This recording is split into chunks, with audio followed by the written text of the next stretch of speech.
Hi, everyone. Welcome back to Notes by Alex. I'm pretty tired today, which might work in my favor because I think this is a video where I shouldn't necessarily be making a bunch of jokes and being super energetic. It might be kind of a heavy video. In March, I read two books where the subject was misogyny and sexism. Fun times. I also read them back to back. The front half of March was pretty emotionally exhausting. I read them both. I liked them both. And I think there's interesting comparisons to be made between the two and how they handle the subject matter, as well as the differing perspectives that are lended to both of them by their authors. The books that I'm going to be talking about today are Brief Interviews with Hideous Men by David Foster Wallace, and I'll put it up here, Small Game Hunting at the Local Coward Gun Club by Gail Coles. Whew. Small Game Hunting at the Local Coward Gun Club. I read Brief Interviews with Hideous Men first, but I'm going to be talking about Small Game Hunting first, just because I think it leads into the other one a little better. Before I get into the video talking about these two books and comparing them, I should say that they're both going to be spoiled very extensively. I'm going to talk about both of them in great detail. I think there's a lot of parts of both of the books that you won't want to ruin for yourself if you're planning on reading them. If you're wondering whether you should read them, I want to say yes, but it's a hard question to answer. I would personally recommend them both, but they do deal with some pretty heavy things as far as small game hunting goes. I believe it says before the book starts in a little warning, there is sexual violence, psychological violence, emotional manipulation. It's a really moving book. It's hard to read at times and it's kind of exhausting, but I think it's worth it. But there is a lot of abuse. I mean, if you have triggers concerning those things, just be forewarned. That book in question actually says at the beginning of the book, be brave, because I think the author knows it's heavy and she says be brave because it's worth the effort to read the book. And I would agree with that. It's not a light, breezy read, but I think it's an important book. And then as far as whether I recommend Brief Interviews with Hideous Men, honestly, I didn't like this one as much. It's a short story collection and some of the short stories are great, like very, very good. But it's middling. Like some of them aren't as interesting or compelling. The thing is, David Foster Wallace, he published a lot of articles and essays, and I think some of these short stories through magazines and news outlets and stuff like that before they got compiled into some of his books. So I know in terms of some of his other collections of essays, you can just find some of the essays published online somewhere. I can't speak to whether you can find some of the stories from this online, but I'll tell you which ones I think are worth reading, and then you can go from there. So the book is titled after Brief Interviews with Hideous Men, and it's like a 4-part short story. There are 4 sections titled Brief Interviews with Hideous Men. Those are all worth reading. Those are the standout of the book. There is a short story called The Depressed Person, which I'm not going to be talking about in this video because it's not pertaining to misogyny. It's about a depressed person, but it's also phenomenal. If you can find that one somewhere, I would say read that one. I really liked Octet as well. Octet was outstanding. Again, I probably won't talk about that one in this video, but if you can find that online, that's worth reading. And then there's lots more short stories that are range from pretty good down to like, I didn't care for it much. If you're okay with reading a couple very good short stories and then a few others that are meh, then yeah, go for it. Anyways, that was a really long first part of the video, so I guess I will get into it now. So, Small Game Hunting at the Local Coward Gun Club by Gail Coles. I did not know much about this book going in. I had heard it was very good by a YouTube channel called The Poptimist. I don't know why you would know about my channel and not know about The Poptimist, but if you haven't heard of him, go check him out. His videos are awesome. Anyways, he said it was very good. And then I Googled the name of the book, and this book was shortlisted for the 2019 Giller Prize, which, as far as I understand, is a literary award in Canada. It was a finalist in the Giller Prize for 2019, and just based on that, I decided to give it a go. It's Gail Coles' first novel, and she's written plays in the past and short stories, I believe, but based on the strength of it, I will be looking out for her because it's great. So this book takes place in Newfoundland, the east coast of Canada, in St. John's, and it surrounds the lives of the staff working at a restaurant that is packed full on Valentine's Day. As a side note, anybody who's worked in the service industry before and has worked a Valentine's Day, you're going to appreciate this book, just how well it gets across what a nightmare working Valentine's Day is. Working Valentine's Day just sucks, guys. But it follows a fairly large cast of characters. I'm going to start spoiling things now, and from here on out, this book is going to be spoiled, so just be ready. If I had to pick, I would say the central conflict is between a hostess and server named Iris, who's, I believe, 23. Iris is in a kind of ill-defined quasi-relationship with John, who is the head chef, and I think he's supposed to be a little bit older, like 30s. But John is married to George, or Georgina, who is the co-owner of the restaurant with him. Iris is taking part in this affair with John. A lot of the conflict in this book is from Iris's perspective about why she's complicit in this affair and how being in this relationship with this man is damaging to her, but she can't quit it. Through the parts of the book that are centered on her, you get a real sense of the emotional manipulation going on. John will treat her poorly as soon as she's probably ready to stand up for herself and cut and run. He will reel her back in with saying he loves her, and he's battling with whether to divorce George. The parts of the book that are Iris's perspective, you get a sense that she really believes, maybe he does love me and maybe he's going to leave George for me. And then it switches to John's perspective and you realize that he's just full of garbage. He's just having sex with her. Now, this is a tale as old as time. There are many dirtbags who do this, who know how to trickle out little hints of love and commitment to string younger girls along. Now, that's not to say that Iris is completely blameless. She's an adult. She's 23. She's old enough to be making decisions. And the book definitely doesn't leave her off the hook of that, but it also does a good job of helping the reader to understand through her past why she is doing the things she does now. Because of her entire life leading to this point, she is very low on self-esteem. She does not think highly of herself at all. I don't know, you really understand why someone would be okay with being part of an affair, because in some ways, John is the only validation that she gets as a human being as of right now, or at least that's how she sees it.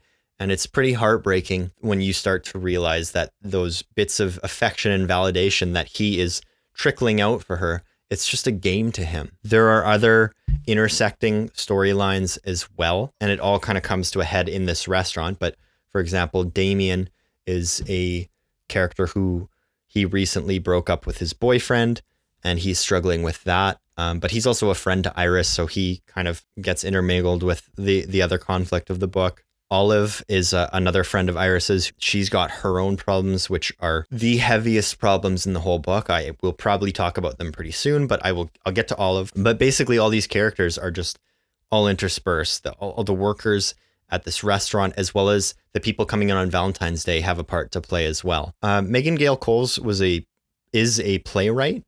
I believe she's written several plays, and that comes across in her writing this novel somehow. It feels like a big, diverse cast of characters, and I could see how a stage production of this book would play out. It jumps between perspectives. They're all very well realized characters with their own ambitions and thoughts and insecurities, and I can see how this would do well as a play. I can see that experience coming out in the novel, if that makes any sense. As far as the themes of misogyny and sexism that turn up, there's the aforementioned affair between John, Iris, and George. There's a character named Calvin, or Calv, who has another friend, Roger, his best friend since childhood. Roger is just a piece of garbage.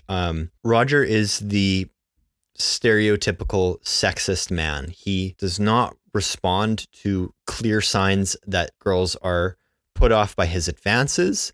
That's a very delicate way of saying he comes close to sexually assaulting her or harassing women. And the book does get to the point where one of the intense, heavy scenes that is a central conflict of the novel is that Roger does rape Olive. And even before the rape that takes place in the book, he's described as just the kind of stereotypical, wants to be a manly man, tough guy, like doesn't show emotion. Calvin is his best friend, and the parts of the book that center on Calvin's internal monologue or internal dialogue, they reveal that he's a pretty sensitive guy. I think you get a sense that he hangs out with Roger because he feels weak. He's clearly, in some sense, attracted to the stereotypical manly man image, and he's not that inside. I guess the point of bringing Calvin up as well is that the book does a fairly good job of not only condemning misogyny, but also putting discussion and thought into why it exists in the first place. What are the societal conditions that allow for sexism and misogyny to continue perpetuating? Just as the book takes great time and care in explaining why Iris is complicit in this affair and why she continues to play that part, it also takes time to explain, well, okay, why do men still feel compelled to act a certain way that is toxic masculinity, and it's damaging to people? And then when men do commit acts of sexual assault, why does society jump to defend them? There's a really brilliant part of the book after Olive is raped by Roger and several other men. The rape scene in this book is, well, first of all, it's brutal. It's very hard to read, but it plays out in a way where, from the perspective of Roger and the drunk friends, they're all super drunk. They've done a ton of cocaine. So has she. From their perspective, they think it's a consensual gangbang. And then from her perspective, it's not. She desperately wants to be out of that situation, but because of her past, as well as she, in her own mindset, being messed up on cocaine and alcohol, she's a fairly small girl in a group of I think 4 or 5 bigger men in a hotel room.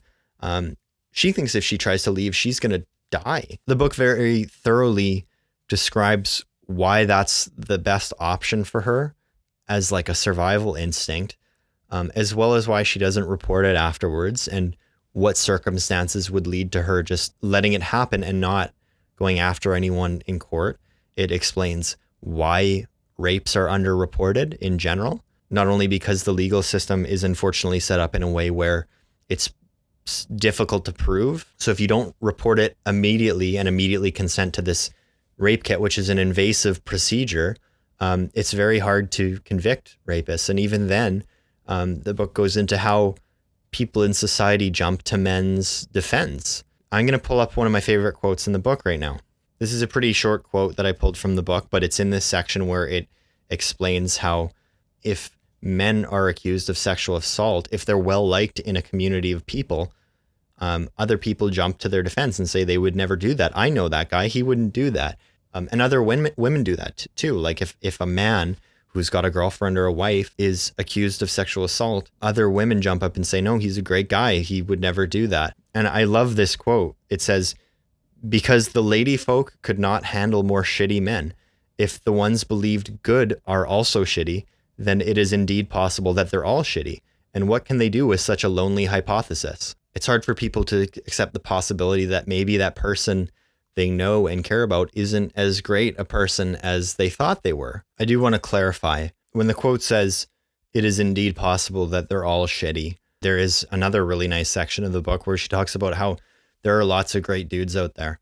But she says, this story is not about those guys. This is a story about misogyny and to what extent it's created by societal expectations of men, how men continue to perpetuate it and breed it, as well as how women perpetuate it and tolerate it.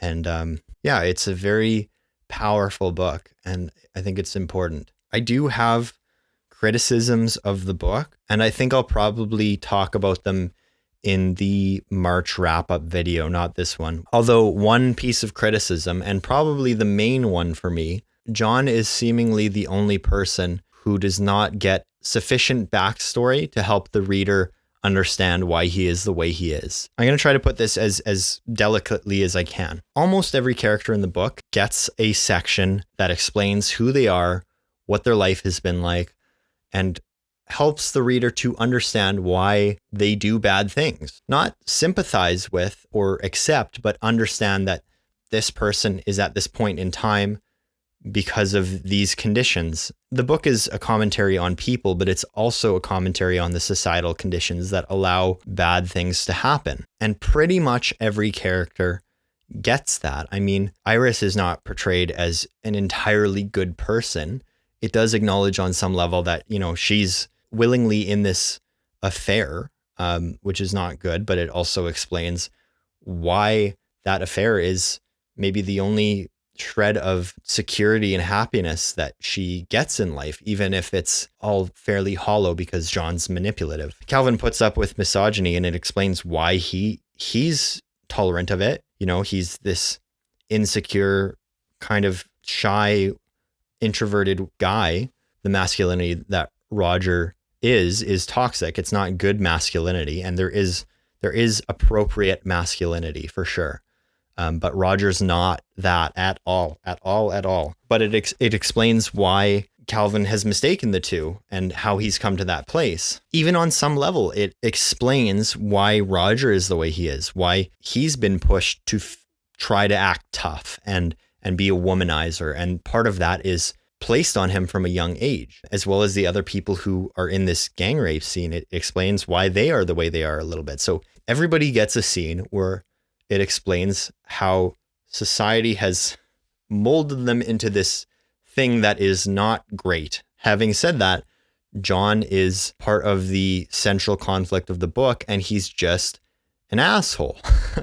I think there's a little bit at the beginning where it explains that he had a lame home life, like his parents weren't great, and it explains how he grew up poor. But his internal monologue about Iris is awful. He fully admits to just using her, and he says stuff like he knows he's going to get caught by his wife soon, so he'll allow someone else to hook up with Iris so that their separation is easier on her. He kind of talks about her like she's his plaything, and it's awful. I think guys who womanize and cheat like that, I think there's an insecurity there a lot of the time. I guess I was kind of hoping that Megan Gail Coles would touch on that. Like, again, not to sympathize or say that's okay, but to give a better rounded character understanding. Every character in the book is very well developed, and they feel like real people. And then John is just a pig. I say that's a criticism, but I guess it's not ultimately a bad thing. As much as this book takes certain lengths to get into the mindset of men who act in a toxic way and why they are the way they are, ultimately the book is more about how misogyny affects women. It spends more time with the women characters, with Iris and Olive. I would say the main part of the book is misogyny and how women are affected. I mean, maybe this book didn't need more time with John because it's not his story. It's Iris's story and Olive's story and George's story to some extent. It's a story for women from the perspective of women characters. John's lack of characterization stands out because everybody pretty much gets an extended part. Maybe it just wasn't necessary. It's not the story that needed to be told. To be completely fair as well, John just cheating on his wife and having sex with women because he can and because it makes him feel good and not caring about the consequences. There's definitely people like that. So it's not that he's an unrealistic character by any means. It stood out as a lack of characterization because everyone else gets so much in-depth explanation of why they are the way they are. And he's also a big part of the book. So how do I tie that into the other book? Brief Interviews with Hideous Men by David Foster Wallace. This is going to be a very sloppy video. I'm sorry.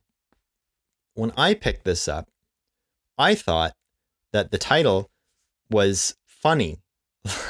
Like, I thought it was talking about literally ugly human beings, because that's the kind of quirky story that I thought David Foster Wallace would be capable of writing. The hideous men are hideous because they are misogynistic. They are sexist, horrible men who treat women poorly. I think there's probably like at least 10 to 15 interviews in the course of this book. I think there are comparisons to be made to small game hunting at the local Coward Gun Club, but they might be kind of messy. There's not like a really clear through line. These aren't really obvious companion pieces, but there are things to be said. So I don't know. It felt right to talk about both these books at the same time for whatever reason. But I was just saying how Small Game Hunting is a book about how misogyny affects women. It is written by a woman, and it is from a female perspective, I would say. David Foster Wallace is a man, was a man. The interviews focus on the perspective of men. While there is characterization and backstory given to the misogynistic men characters in Small Game Hunting, not nearly as much in comparison to the women. And that's fine. That's good. That's the story that Megan Gail Coles wanted to tell. And it's a necessary story.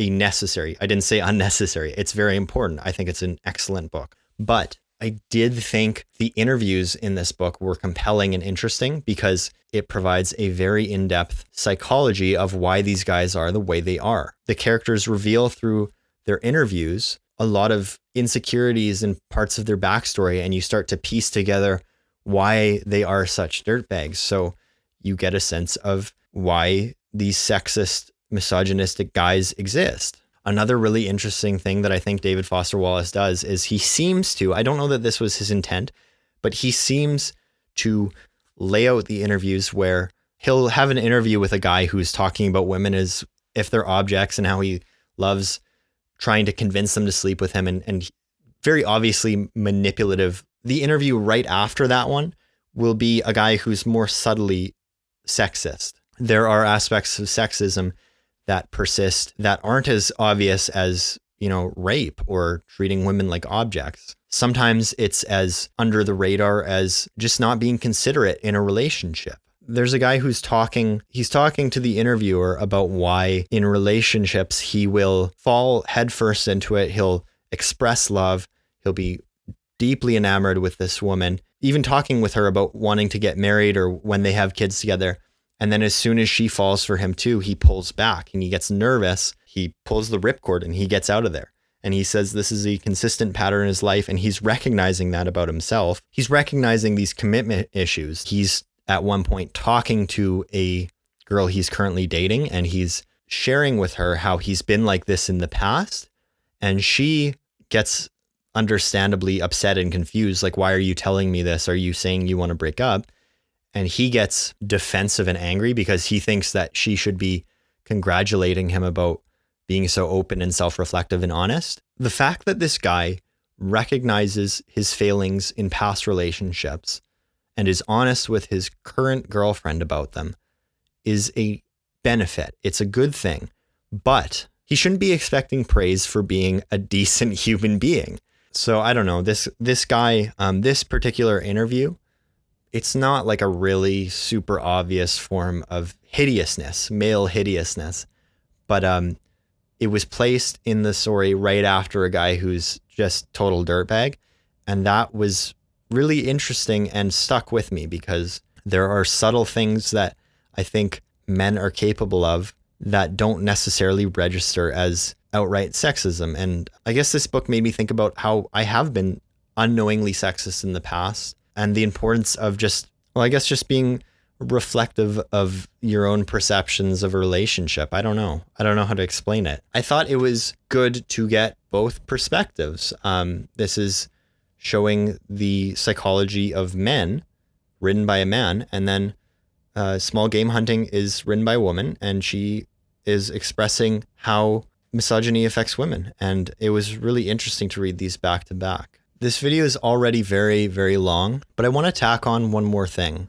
David Foster Wallace is somewhat controversial. What do I know about him? Not as much as some other people, I suppose, but I'll try. He was a very popular writer in the 90s. He was praised quite a bit by literary magazines, and even in the public eye, he wrote lots of articles that were humorous and well written. And he became almost meme status, where like he was the writer that stereotypical frat guys who are trying to appear intelligent would recommend to people.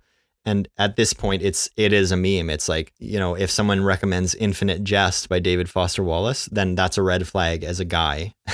This was all in the 90s. Now, in the 90s, I was still watching Arthur and biking to a nearby field to catch Pokemon. So I can't comment on his popularity during his life. He took his own life. He died by suicide, I think at the end of the 90s. Here, let me look it up. Oh, later than that. Okay.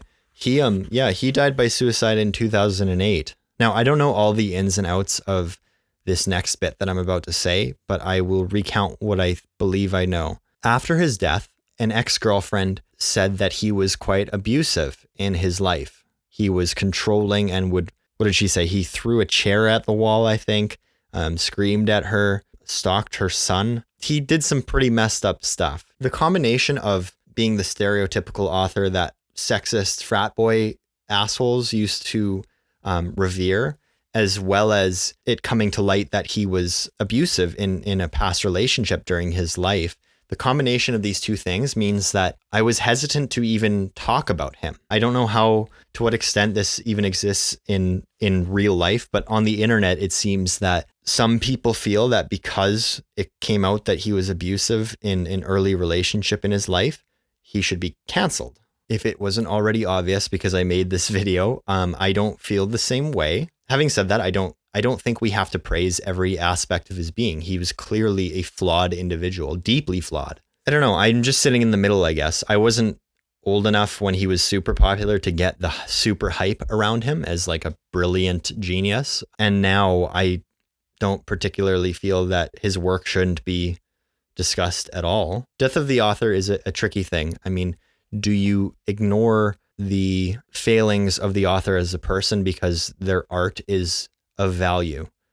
That's a difficult question. Lindsay Ellis, who is on YouTube, she has a really great video, which I'll do the little recommendation thing in the corner. She has a really good video about Death of the Author and whether you should support art by people who are doing things you don't agree with. Go watch it. It's a better video than any I've ever made. But the gist of it is she breaks down the difference between supporting the work of an artist who has passed away as well as someone who's still alive. And it gets a little bit more sticky when the person's still alive. I mean, she basically says the argument gets a little bit more complicated when if you buy a Harry Potter book, that money is going to J.K. Rowling and she can use it to fund whatever she wants. If a hypothetical author makes a brilliant book, but he's homophobic and he puts his money towards a conversion therapy, like, then do you buy that work? Do you support that? I think it's a reasonable question to ask. I try to be purposeful with my money and my purchases. You can't do it with everything all the time. If you're buying products, there's high odds that you've put money towards something that has funded some kind of injustice in the world just because the world is too complicated to be looking up where your money's going for everything all the time. But I do think that everybody can try. So I think it's fair that if there's an author who says things that you don't agree with, I think it's fair to not support their work. Totally fair. It gets a little bit more complicated for me if someone's deceased. I mean, before David Foster Wallace passed away, we know that one of his ex-girlfriends, he treated miserably. He was abusive to her. He's now deceased. How much work do you want to put into knowing where that money goes and where the money's going? Does it deserve not to go to it just because they own the rights to his work? The world gets sloppy. And again, I don't think that David Foster Wallace should be revered as a god among men. He was a deeply flawed individual, but I'm personally also less worried about the fact that I bought and read one of his books and I'm discussing it because, well, he wrote short stories about some misogynistic men. It got me thinking about some very important themes. If I had ignored him completely because of what he had done when he was alive, I wouldn't have got that. So I don't know. It's complicated, I guess. Maybe he was able to write about some of these neuroticisms and insecurities that manifest into misogyny. Maybe the reason he wrote about it so well and so accurately and truthfully is because there were a lot of neuroticisms that he carried with him. Anyways, I could talk about this for another hour, but I won't because nobody will watch it anyways. I guess I'm curious, like, how do y'all feel about supporting work by deceased authors who it turns out they did some bad things? If you want my stance worded as succinctly as it can be, I don't think it's a big deal when they're deceased. I think you should read them and and take into account the person they were. Don't revere them as perfect, but still read their work and see if you can extract value from it. When they're alive, it's a little more complicated, and I understand if someone decides they don't want to put money towards someone who's still alive and can use that money for causes that they don't agree with. Have you read these books? What did you think of them? Tell me if you feel that this video has been accurate. I hope that you read these books before watching this video, but if you didn't, I hope you liked the video, and I hope you do read the books. Again, Small Game Hunting at the Local Coward Gun Club. I think it's very worth reading. It is very worth your time.